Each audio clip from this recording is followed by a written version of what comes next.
ફરકાવ્યા છે. આ તમારું દુધરેજ અમારે અહીંયા અમારા તો નજીક જ છે. પણ દુધરેજની ગાદીની તમને એક વાત કરું, મેં સાંભળેલી, અમારા ગુરુ મહારાજ વાત કરતા, સાચું ખોટું મારો માલિક જાણે. પણ દુધરેજની ગાદી ઉપર આજથી 5મી પેઢી ઉપર રઘુરામ બાપુ હતા. આજ કનીરામ બાપુ છે, એની પહેલા કલ્યાણદાસ બાપુ હતા, એની પહેલા ગોમતીદાસ બાપુ હતા, એની પહેલા જીવરામ બાપુ હતા, અને એની પહેલા રઘુરામ બાપુ હતા. 300-350 વર્ષ આસપાસ મારા અંદાજ મુજબ આ બનેલી વાત. અને અમારું એ દુધરેજ છે ને, એમાં અમારા દરબારોની વસ્તી છે, અને તેથી રાજા છે. એ દરબારનું કઈક કામ લઈ અને મેવાડમાંથી કોક ચારણ આવેલા, કોક ગઢવી આવેલા.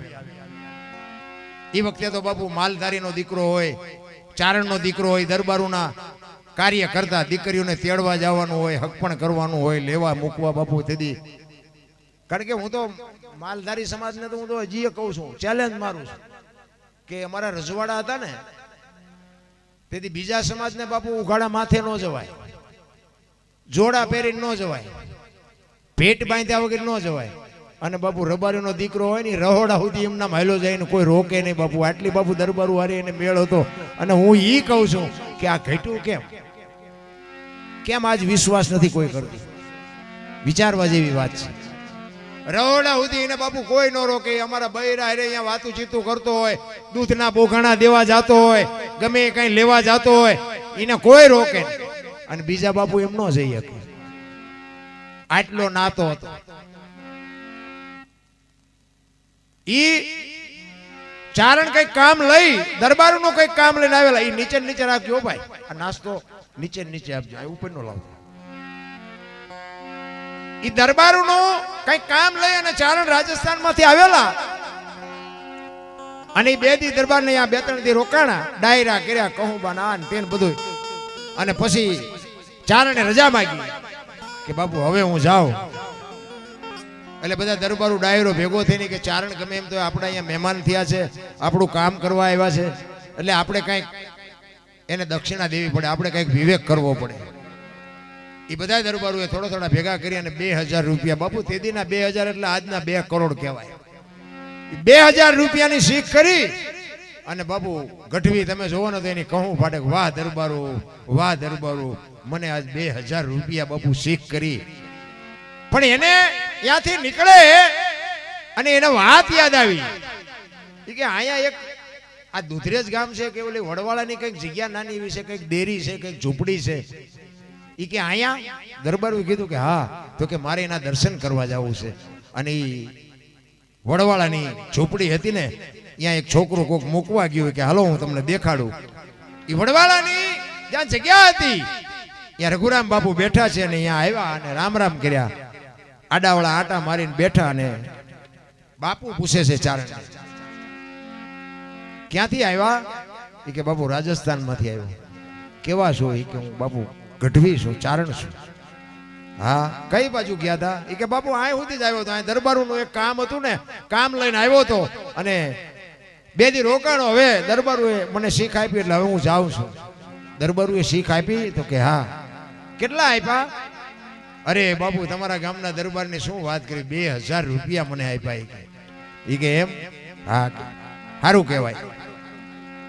એમના જે કારભારી હતા ને રઘુરામ બાપુએ એમના કારભારીને કીધું કે ચારણ દરબારનું કામ લઈને આવ્યા અને દરબારોએ શીખ કરી હોય તો આજ આપણી ઝૂંપડી આવ્યા છે, આપણે કંઈક શીખ તો કરવી પડે ને.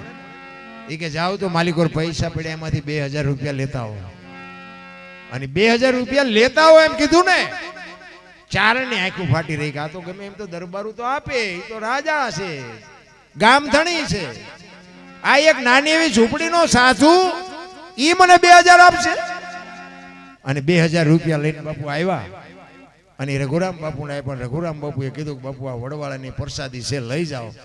પણ એ 2000 રૂપિયા બાપુ ચારણના હાથમાં આપ્યા.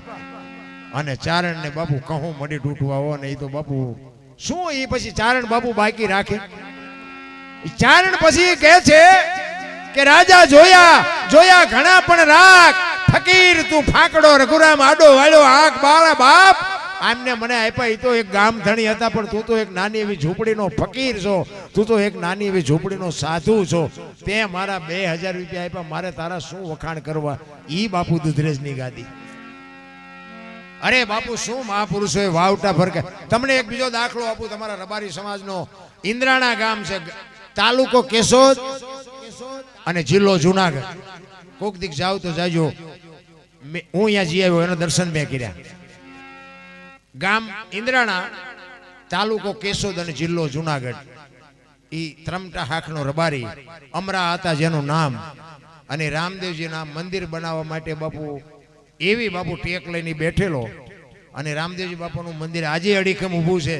મંદિરની સામે બાપુ એની સમાધિ છે. પણ હું અહીંયા ગયો, શું બાપુ સંતોના ભજન પડ્યા છે. તમે કોક દીક બહાર નીકળીને આંટો મારો તો તમને ખબર પડે આ ધરતીની શું તાકાત છે. એમના દીકરાનો દીકરો મારી હારે આવ્યો, એને બધી મને વાત કરી. ઈ કે જો આ મારા દાદા અને આ એનું મંદિર એને, અને પણ બાપુ એને બધી વાત જે મને કરીને, ઈ કે આજે કોઈ માલ ઢોરને કઈ તકલીફ હોય, કોઈ માણાને તકલીફ હોય તો આજે અમારા દાદાની કે માનતા લઈને આવે ને બાપુ આજે કામ થાય છે. આ એક રબારીનો દીકરો, એક ઇન્દ્રાણા ગામના બાજુમાં સીમાડાની માલિકો એક દેરી છે, રામદેવજી બાપાનું મંદિર છે. આજ માનતા રાખો ને બાપુ કામ થાય. એને કેવું ભજન કર્યું છે.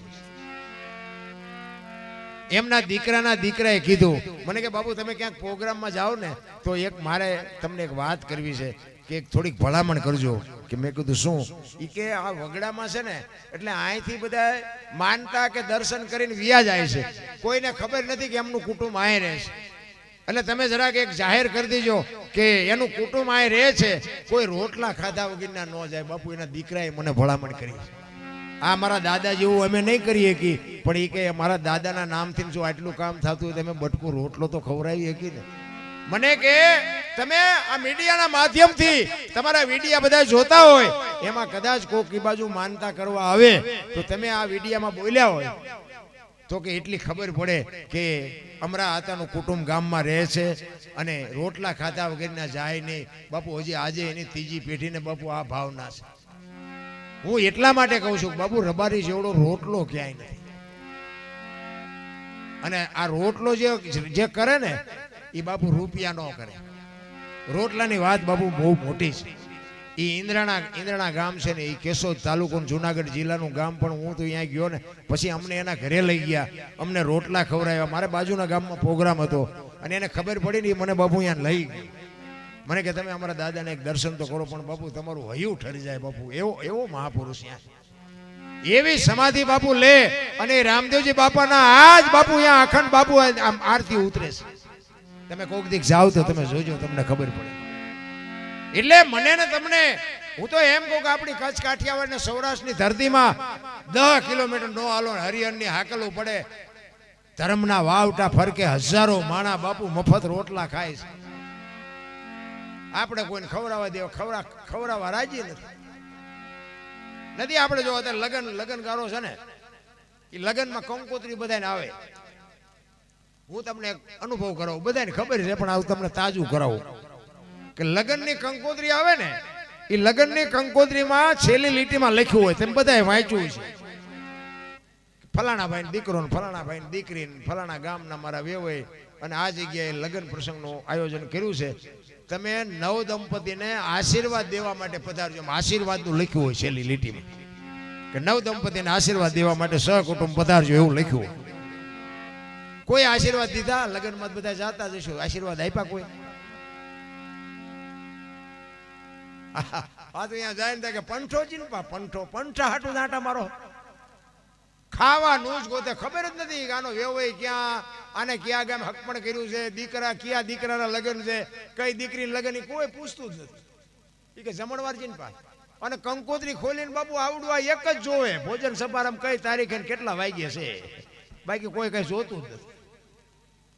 આ આપણી ગઢની બાપુ પરંપરા હતી, આપણે બધી ચૂકી ગયા. ને કે આશીર્વાદ બાપુ ઈ દેવાના હોય કે એક મંડપમાં હસ્તમેળાપનો સમય હોય ને ત્યારે દીકરીના માતા પિતા બાપુ કન્યાદાન કરવા માટે બેઠા હોય અને એ હસ્તમેળાપ થાય. અગ્નિની સાક્ષી ભૂદેવ બાપુ મંત્રોચ્ચાર કરતા હોય અને એ હસ્તમેળા પતે ને પછી ફેરા ફરે અને ફેરા ફેરા પછી બાપુ ભૂદેવ અવાજ કરે કે નવ દંપતીને હાથગણું કરવાનો સમય છે, હાથગણું કરાવવું એને બધા આવો. એ વારા ફરતી બધા હાથગણું દીકરીને કરાવે, દીકરાને કરાવે, જેને કરાવે. પણ એ હાથગણું કરાવતી વખતે આશીર્વાદ આપવાનો છે. જો આપણી આ ગઢાની પરંપરા છે. અને આશીર્વાદ કેવા આપવાના કે ગમે એના દીકરાની જાનમાં તમે ગયા હોય અને અહીંયા બાપુ તમારે ઈ આશીર્વાદ આપવાના હોય કે હે મારા નાથ, અમે આની જાનમાં 100 જાનૈયા ને 25 જાનડીઓ આવ્યા છે. આ દીકરાની જો કદાચ ઉંમર ઓછી હોય તો અમારા 100 જાનૈયા ને 25 જાનૈયાની જાનડીઓની 100 મહિનાની ઓછી ઉંમર કરીને આની ઉંમર મોટી કરી દેજે.